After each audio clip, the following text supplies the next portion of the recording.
Assalamualaikum warahmatullahi wabarakatuh. Baiklah, kita coba kembali.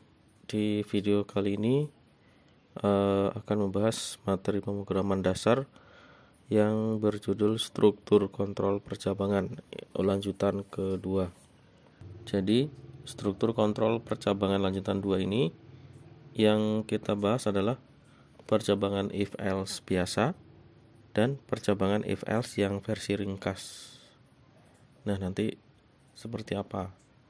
Nanti akan kita bahas lebih lanjut. Baik, untuk percabangan if else di sini untuk percabangan 2. Jadi yang sudah kita ketahui di sini adalah pengecekan kondisi. Jika kondisi terpenuhi maka dikerjakan statement 1. Jika tidak maka dikerjakan statement 2. Nah, format yang biasa adalah seperti ini. If, kemudian condition, kemudian jika terpenuhi dikerjakan statement 1, jika tidak terpenuhi maka ke else dan dikerjakan statement kedua. Nah, ini adalah percabangan yang biasa kita pelajari. Nah, kemudian untuk yang versi ringkasnya yaitu seperti ini. Dengan algoritma yang sama bisa kita buat seperti ini. Di sini ada condition, kemudian kita buat di sini ada tanda tanya. Setelah tanda tanya kemudian ada statement 1, kita tempatkan di sini. Jika kondisi terpenuhi maka akan dikerjakan statement 1. Nah, kemudian untuk statement 2 di bagian terakhir yaitu setelah titik 2. Kita buat titik 2 dulu, kemudian statement kedua dan diakhiri dengan titik koma. Jadi beginilah formatnya. Jadi lumayan ringkas. Condition, kemudian dicek apakah terpenuhi. Jika terpenuhi maka dikerjakan statement 1. Apabila condition tidak terpenuhi maka dikerjakan statement kedua. Jadi ini untuk percabangan 2. Nah, untuk contoh penerapan. Nah, ini contoh penerapan pertama di sini untuk studi kasus menghitung cashback. Nah, menghitung cashback yang diperoleh dengan ketentuan di sini cashbacknya jika total belanja di atas 100.000 ya, sama dengan atau 100.000. Nah, sama dengan atau lebih besar dari 100.000 maka akan mendapatkan cashback. Nah, kemudian maksimal cashback yang bisa diperoleh itu sampai 200.000. Nah, dari ketentuan ini nanti akan kita buat seperti ini. Nah, di sini ada cashback ya. Nah, cashback itu sama dengan di sini ada percabangan. Nah, di sini ada condition total apakah lebih besar atau sama dengan 100.000. Nah, jika iya maka hitung cashbacknya. Jadi biasanya kan dalam bentuk persen ya. Berapa persen dari total cashback itu. Nah, namun jika tidak lebih besar atau sama dengan 100 ya, 100.000. Jika tidak maka 0 cashbacknya. Nah, seperti itu.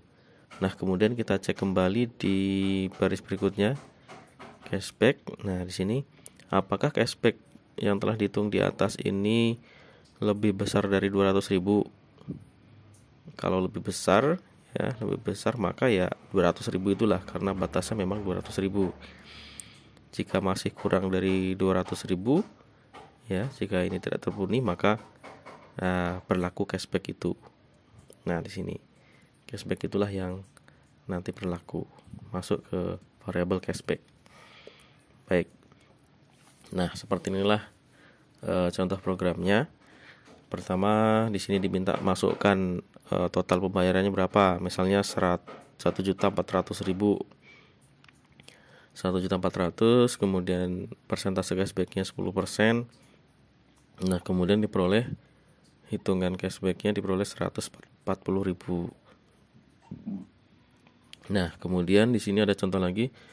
Misalnya total pembayarannya total belanjanya sekitar 6.500.000 ya. Ini maksudnya total belanja ini.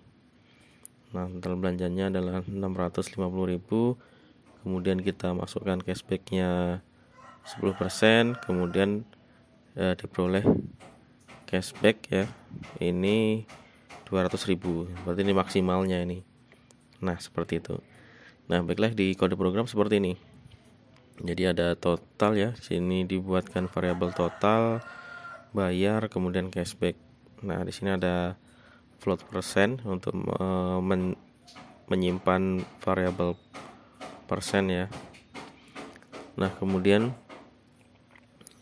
di sini minta input untuk total pembayarannya, total belanja ya. Ini total belanja di input, kemudian persentase juga di input. Nah, kemudian dihitung persentasenya. Persen itu adalah per 100 ya.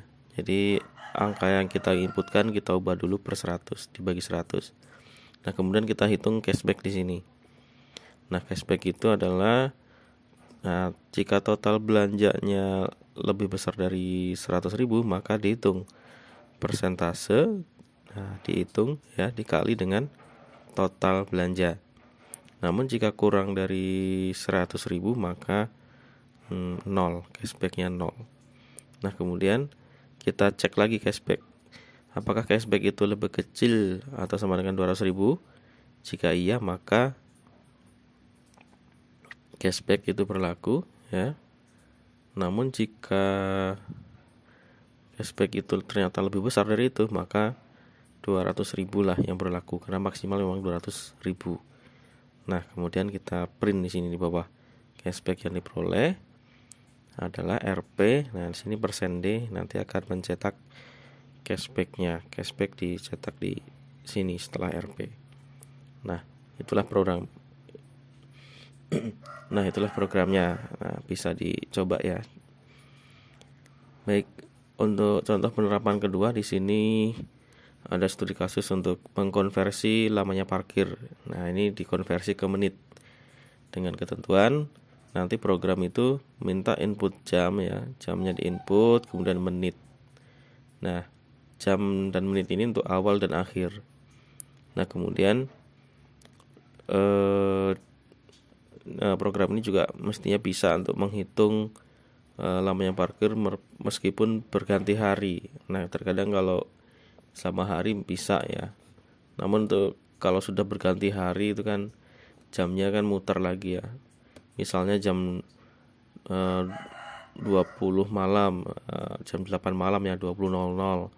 Kemudian ternyata ngambilnya jam 06.00 besoknya.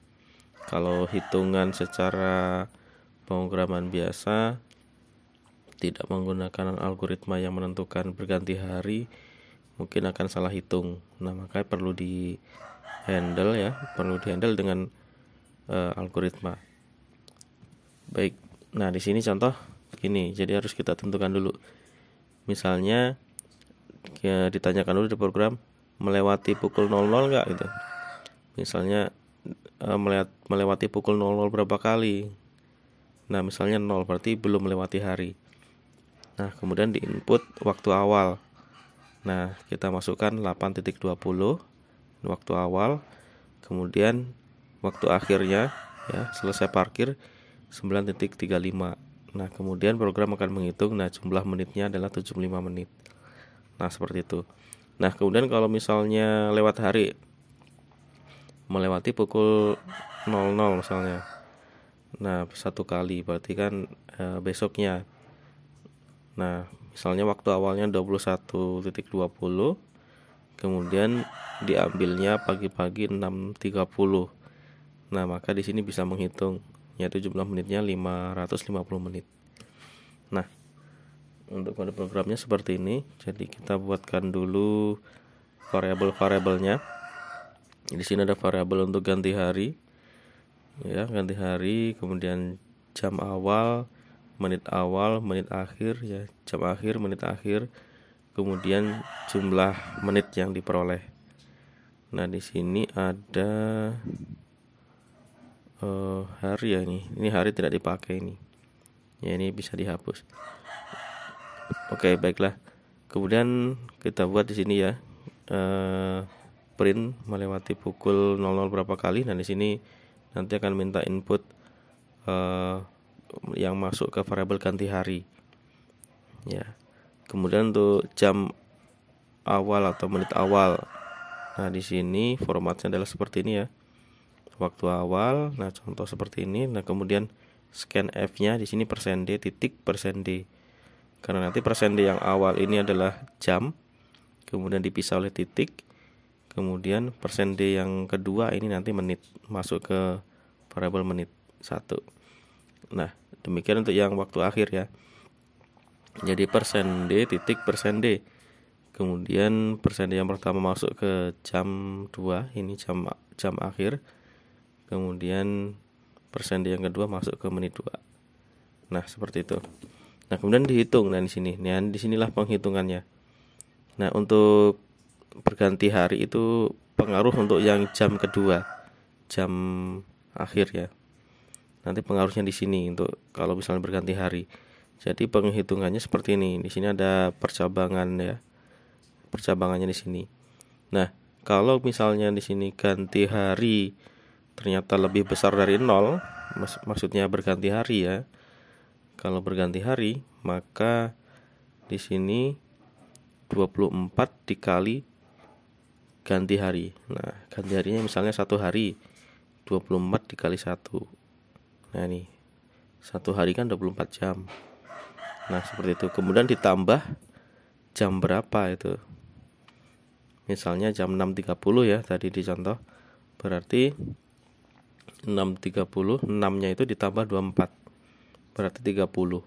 Berarti jamnya menjadi 30.30. Nah, seperti itu. Kalau misalnya tidak berganti hari ya, masih 0, berarti yang dipakai ya dia sendiri. Tidak perlu ditambah 24. Nah, seperti itu. Nah, kemudian di sini di baris berikutnya adalah menghitung jumlah menitnya. Nah, di sini nih. Di sini tidak ada percabangan ya, langsung saja di sini.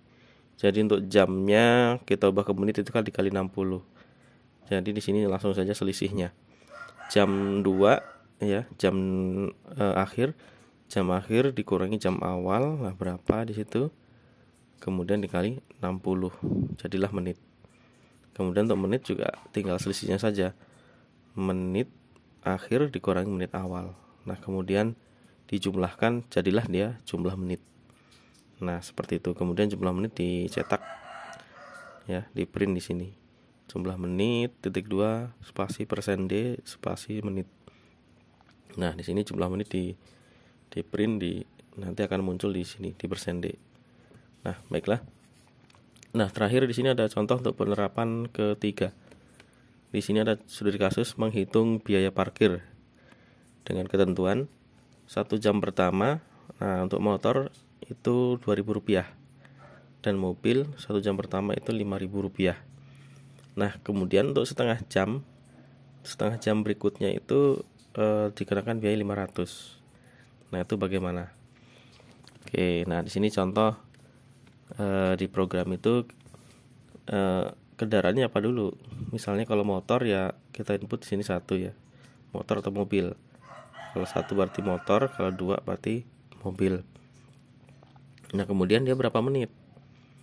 Nah, berapa menit parkirnya? Kita masukkan menitnya. Misalnya 550 menit. Nah, ini kode ini bisa kita kombinasikan ya. Jadi program ini bisa kita kombinasikan dengan contoh yang kedua tadi. Nah, kemudian setelah kita masukkan menitnya tadi, di sini 550, di sini keluarlah biayanya ya. Biaya parkirnya 10.000. Nah, oke, untuk yang lainnya nih di sini. Nah, jenis kendaraan misalnya motor. Oke. Kita masukkan 75 menit. 75 menit, maka akan biayanya adalah 2.000. Nah, ini karena 75 menit ya, berarti 60 menit pertama dia kena 20.000, kemudian ada waktu sisa 15 menit. 15 menit masih di bawah setengah jam, di bawah 30 menit, maka tidak kena biaya tambahan. Oke, kita lihat kodenya seperti apa. Nah, di sini ada variabel ya, variabel yang kita masukkan sini. Jadi di sini ada menit ya, berapa menitnya, kemudian jenisnya apa dulu, kemudian menit lanjutan ya. Menit lanjutan ini berarti setelah 1 jam ya, setelah 60 menit itu masih ada sisa menitnya apa tidak, yang akan dihitung per 30 menit ya, menit lanjutan. Kemudian biaya lanjutan ya, biaya setelah 60 menit pertama. Kemudian yang dibayar berapa. Nah, oke, di sini pertama di sini di print dulu jenis kendaraannya apa. Misalnya 1 atau 2 ya inputannya. Kalau 1 motor, 2 mobil. Nah, nanti angka 1 atau 2 itu akan masuk di sini di scanf, masuk ke variabel jenis. Nah, kemudian di sini kita input menitnya berapa. Nah, misalnya di sini kita masukkan tadi 550, maka nanti akan masuk ke variabel menit. Nah, baiklah, kita lakukan perhitungan di sini di menit lanjutan. Nah, disinilah ada percabangan. Nah, menit lanjutan yaitu hitungannya seperti ini. Menit ya, jumlah menit yang kita input kita kurang dulu dengan 60. Nah, apakah lebih besar dari 0? Nah, kalau ada lebih besar dari 0, maka di sini menit min 60. Jadi dikurangi 60 menitnya. Nanti itu akan sebagai waktu menit lanjutannya. Jadi menit lanjutannya nanti menit dikurang 60. Namun jika menit dikurang 60 ternyata tidak lebih besar dari 0, maka ya ditulis saja 0, berarti tidak ada waktu sisa, tidak ada menit lanjutan. Nah, seperti itu. Jadi nanti akan efeknya ke biaya lanjutan. Nah, di biaya lanjutan di sini dilakukan pembagian menit lanjutan dibagi 30. Nah, di sini karena pembagian dan kemudian tipe datanya integer, jadi otomatis di bahasa C ini akan membulatkan ke atas. Nah, inilah untuk menghitung biaya lanjutan. Jadi 30 menitnya kelipatan berapa kali, kemudian dikali 500. Nah, oke, nah sekarang ke bagian bayar. Nah, berapa yang dibayar? Nah, di sini dihitung, dicek dulu jenisnya 1 atau bukan. Nah, kalau jenisnya 1 maka bayar 2.000, kalau bukan 1 berarti bayar 5.000, ya kan? Nah, 1 untuk motor, untuk selain 1 berarti kan mobil tadi. Nah, seperti itu. Nah, ini adalah biaya 1 jam pertama. Jadi walaupun belum mencapai 1 jam ya wajib 2.000 atau 5.000. Nah, seperti itu. Baru ditambah dengan biaya lanjutan. Nah, biaya lanjutan ini kan sudah dihitung ya di sini. Nah, biaya lanjutan tadi kan Rp500 per 30 menit. Nah, disitulah. Nah, kemudian hasil dari sini tadi yang sudah dijumlah dengan biaya lanjutan nanti akan disimpan di variabel bayar.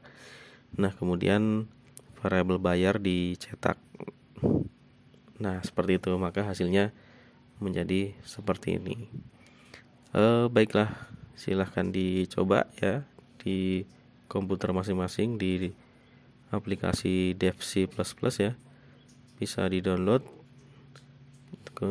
gratis, bisa dicoba di komputer masing-masing. Untuk pertemuan kali ini cukup sekian. Mudah-mudahan bermanfaat. Jangan lupa like, share, dan subscribe. Sekian dari saya. Wassalamualaikum warahmatullahi wabarakatuh.